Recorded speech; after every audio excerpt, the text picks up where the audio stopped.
신기한 점은 그 이후 LME 재고가 급증했다는 점입니다. 알루미늄을 제재했는데 갑자기 왜 재고가 늘어났는지 궁금하실 텐데요. 지금부터 그 이유를 설명드리겠습니다.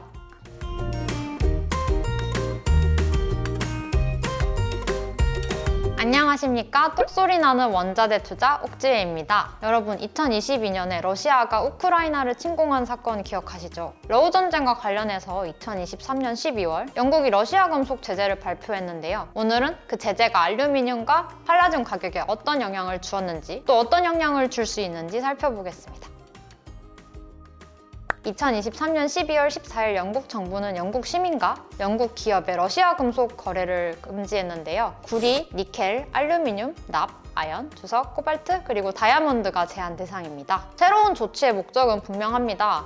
석유와 가스 다음으로 러시아의 최대 수출 부문인 금속과 다이아몬드 수입 금지를 통해서 이 푸틴의 전쟁 자금 조달 능력을 방해하기 위함입니다. 러시아는 알루미늄과 구리, 그다음에 아연의 주요 생산국이기 때문에 발표 이후에 시장 거래자들 사이에서는 상당한 혼란이 발생했고요. 제재의 영향이 얼마나 광범위할지는 아직 명확하지 않은 상황입니다. 영국은 금속의 주요 소비국은 아니긴 한데요. 그럼에도 글렌코어 같은 글로벌 금속 회사들과 은행들 중에 영국이 본사인 것들이 있거든요. 그런 데는 제재 범위에 포함될 수 있어서 많이들 긴장하고 있습니다. 다만 LME, 그러니까 런던 금속 거래소 측은 이 영국의 제재 조치가 LME 거래에 영향을 미치지 않을 것으로 예상을 하고 있습니다. LME의 입장은 영국 정부의 제재가 이 영국인이 실제로 러시아 금속을 취득하는 것을 막기 위함이지 다국적 사람들이 이용하는 거래소 거래 자체는 상관이 없다는 것입니다. 그렇지만 영국 조치에 따르면 영국인들은 12월 15일부터 이 거래소에서 구매한 러시아 금속 인출이 제한될 수 있기는 합니다.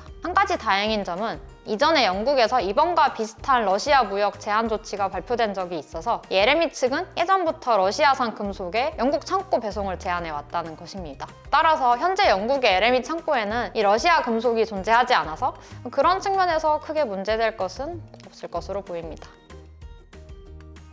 그럼에도 불구하고 이 발표 이후에 금속 시장에는 정말 상당한 혼란이 발생했습니다. 제재 대상인 비철의 가격은 당연히 상승했고요. 이 러시아가 생산량의 각각 42%, 10%를 차지하는 팔라듐과 플래티늄도 각각 15%, 5% 상승했습니다. 팔라듐과 플래티늄은 이번 구매 금지 대상에 포함되지는 않지만 향후 제재 가능성을 우려하며 급등한 것입니다. 그 중에서도 팔라듐은 이 러시아가 최대 생산국인데요. 주간으로 26% 상승하는 기염을 토했습니다. 여기까지는 그럴 수 있다고 생각이 되는데요. 신기한 점은 그 이후에 LME 재고가 급증했다는 점입니다. 알루미늄을 제재했는데 갑자기 왜 재고가 늘어났는지 궁금하실 텐데요.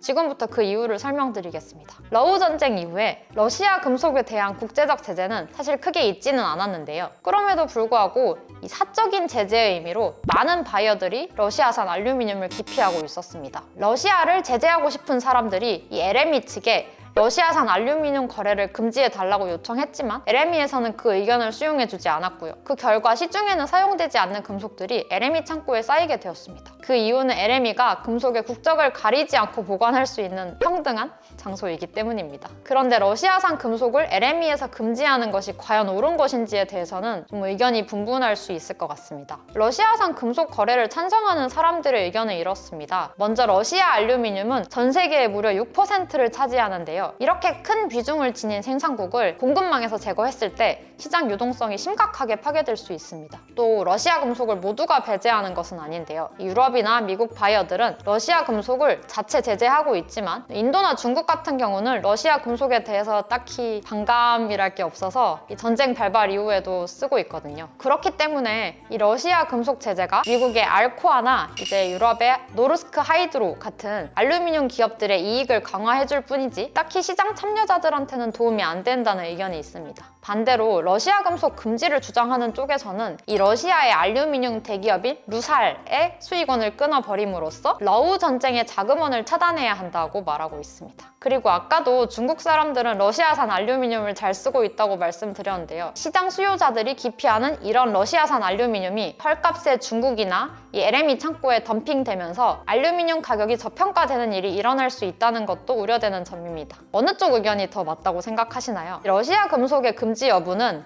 2022년에 러시아가 우크라이나를 침공한 직후부터 이 비철금속 분야에서 분분했던 이슈인데요. 아직까지 논의가 진행형인 것으로 봤을 때 정말 합의를 도출하기 힘든 주제인 것 같습니다.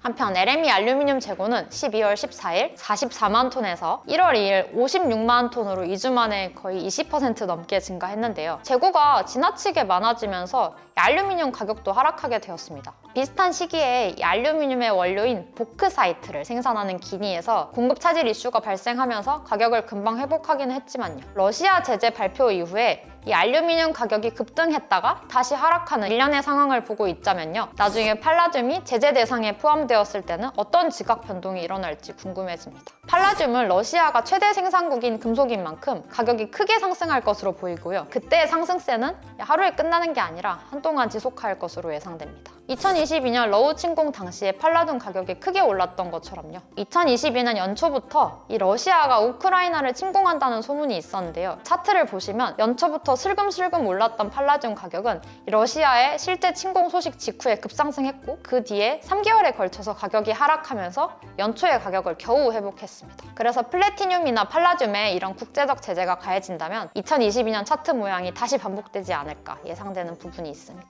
오늘은 영국의 러시아산 금속 제재가 알루미늄과 팔라듐에 미치는 영향을 살펴봤습니다. 러시아가 주요 생산국이라는 공통점이 있는 두 금속인데요. 현재 처한 상황에 따라서 각기 다른 영향이 가해진다는 점이 개인적으로 재밌었습니다. 다음 시간에도 흥미로운 주제로 찾아뵙겠습니다. 감사합니다.